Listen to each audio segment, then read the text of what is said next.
Hello guys, welcome back to the channel. In this today's video, I'm going to show you how you can get Tranquil Mutation and grow a garden. Okay, let's get into it guys. If you want to get the Tranquil Mutation, you need to join an event called Zen event.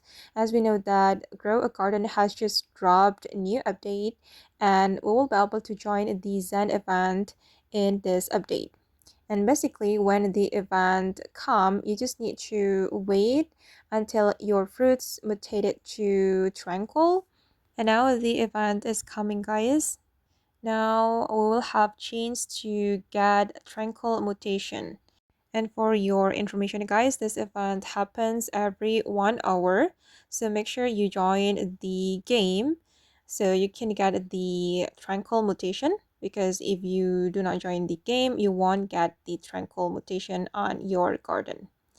Okay, and as you can see that my fruit mutated to Tranquil. Okay, and now the Zen event is done and I'm going to check the mutation on my garden. Okay, I'm going to go to this plants. Okay, and I think my paradise petal already got the mutation. There will be like a Chinese letter on the mutated plant. Okay, and then I'm just going to take the mutated plant. All right, it's already mutated to Tranquil. Okay guys, and that's all the way to get Tranquil Mutation and grow a garden. I hope this video will be useful for you. Thank you so much for watching and bye.